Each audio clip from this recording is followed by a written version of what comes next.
Hello, hello, on se retrouve aujourd'hui parce que en fait je voulais te partager un petit peu mes réflexions, notamment sur la mission de vie. Alors personne ne détient la vérité. Ce n'est que mon opinion, ça pourra te parler ou pas. Et c'est issu de mes réflexions à l'instant T en fait. Donc dans 2 ans ça peut changer. Donc la mission de vie.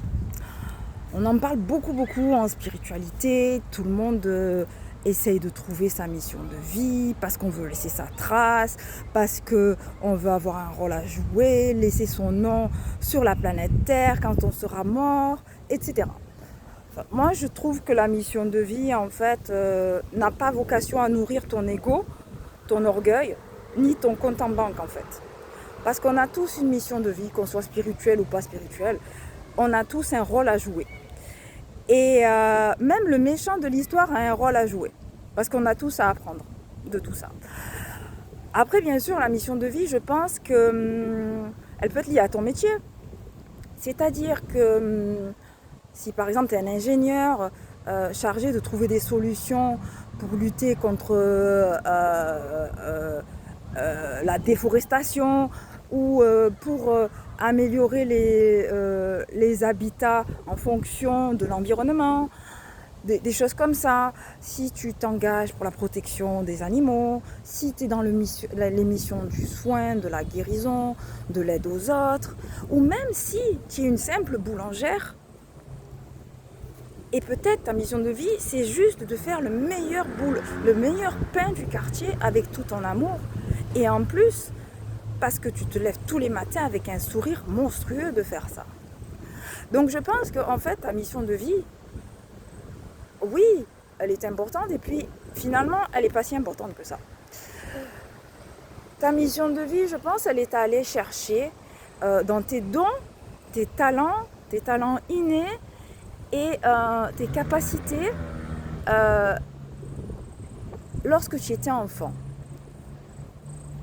Je ferai une vidéo sur les dons, talents, capacités, compétences, comment on veut les appeler. Je pense qu'elle est à trouver là-dedans. Euh, Sinon, une autre réflexion, je pense que juste la mission de vie, c'est juste d'être. D'être qui l'on est. Sans faux semblant, sans filtre. Dans la plus pure authenticité de son âme. Donc en fait, ce qui signifie être qui on est, dans la plus pure authenticité de son âme, c'est-à-dire enlever ce qu'on n'est pas. C'est-à-dire tous les conditionnements sociétaux, éducatifs, religieux, tout ça. Et incarner qui l'on est vraiment. Parce que pour moi, en fait, dans un jardin, pour que le jardin soit harmonieux, coloré, beau, magnifique, tout ce que tu veux, il faut un tournesol, il faut un coquelicot, un iris, une tulipe, une rose. Il faut des vers de terre, des abeilles, des colibris. Il faut tout ça. Et si tu es un coquelicot, mais tu veux endosser le rôle d'un tournesol, ça va pas le faire. Tu vas gâcher un peu le jardin. Et en plus, le coquelicot qui va se faire passer pour le tournesol, qu'est-ce que ça va faire? Ça va attirer d'autres tournesols. Et ça va faire des connexions qui ne sont pas authentiques, basées sur des faux semblants. Alors que si tu incarnes ta nature de coquelicot dans la plus belle couleur écarlate, non seulement tu vas prendre ta place dans ce jardin, et tu vas attirer peut-être d'autres coquelicots qui seront attirés par les mêmes valeurs et les mêmes attributs que toi.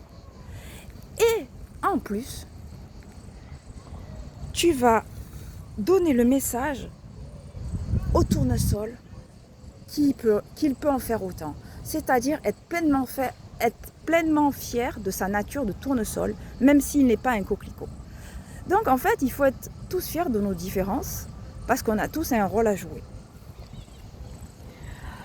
Après, qu'est-ce que je peux te dire sur la mission de vie? Ouais, là on est au parc si tu vois. Voilà, on est en pleine nature parce que voilà, j'en ai marre un peu des bruits extérieurs. Je pourrais te dire que la mission de vie aussi, parfois, c'est juste dans c'est à trouver dans la facilité de ton être. C'est-à-dire si tu as une facilité à être généreux, à être avenant, à aider les autres, à être altruiste, ben fais-le autant que possible. Mais attention, sans tomber dans le sacrifice. Parce qu'il faut d'abord toujours penser à toi. Parce que si tu es généreux à outrance et que tu vois un sans-abri, que toi tu as une maison et que tu décides de lui donner ta maison et toi d'être sans-abri, ça ne va pas le faire. Parce que ça ne va pas le faire parce que tu te seras sacrifié. Donc voilà, moi je vais te donner un exemple, comme je suis un peu dingue, j'ai cette facilité à faire des compliments. Mais complètement dingue. Et pour une personne comme moi qui suis timide et timorée, faire des compliments à des étrangers comme ça dans la rue, c'est très très inconfortable. Et en fait, je ne sais pas si c'est bien ou si c'est pas bien. Mais moi, ça m'arrive comme ça et c'est comme une urgence et il faut que, en fait, je vomisse ce compliment, en fait. Et donc, quand je vais dans la rue, que je vois quelqu'un qui est beau, qui est bien habillé, ben, je lui dis, comme un enfant, nature peinture, qui va sortir, il va voir un papillon. Oh papa, le papillon, il est beau. Ben moi, je vais vers la personne et je lui dis, vous êtes trop élégante. Oh, j'adore ton maquillage. Oh, j'adore tes ongles. Voilà. Quand une fille est belle, je lui dis, j'ai pas de problème avec ça. Pourquoi je vais être jalouse? Je lui dis. Alors je sais que dans 99,9% des cas, les gens sont heureux d'entendre ce compliment et que ça leur refait leur journée. Mais je suis tombée aussi sur des gens, ça le faisait pas. Alors je me suis posé la question, je dis est-ce que tu fais bien, est-ce que tu fais mal et tout. C'est comme il y a 2 jours, je suis tombée sur une petite mamie, je sors, elle était super élégante. Des gants en dentelle, un chapeau, bien maquillé et tout. Je dis waouh, vous êtes élégante. Et elle m'a tiré une de ses gueules. Alors je ne sais pas si elle n'a pas entendu ou si ça ne lui a pas plu. Donc certaines personnes ne sont pas très ouvertes aux compliments. Mais ce que ça m'a appris, c'est que de toute façon, je le savais déjà, mais ça m'a donné encore une bonne leçon. Quand tu fais quelque chose, ne le fais pas dans l'attente d'un quelconque retour, dans l'attente d'une quelconque reconnaissance. Tu le fais, c'est tout, parce que tu es amené à le faire, on te dit de le faire, tu le fais et basta, stop. Voilà. Après, moi je suis comme ça, je fais des compliments, ouais. Je suis un peu dingue. Donc si tu sors avec moi, tu seras un petit peu, si c'est pas dans ta nature, tu seras un petit peu inconfortable. Parce que je le fais. Alors attention, je vais pas dire à un homme qu'il est beau parce que ça peut être mal interprété. Je le dis à des adolescents, à des enfants, voilà. Et il y a quelques jours, je discutais avec quelqu'un, une fille, et je lui dis mais attends, mais moi, une fille elle est belle, je vais lui dire qu'elle est belle. Pourquoi je vais être jalouse? Non, elle est belle, bah écoute, c'est sa chance, c'est son... Voilà. Elle me dit, ouais, mais les surdoués, vous êtes plus gentils que les autres. Alors, surdoué, laisse tomber, ça ne veut rien dire ce mot. Surdoué en quoi? Bon, ça, c'est un autre débat. Mais bref, je pense que la gentillesse n'a pas de quotient intellectuel, n'a pas de religion, n'a pas de race, n'a pas de statut social, n'a pas de compte en banque.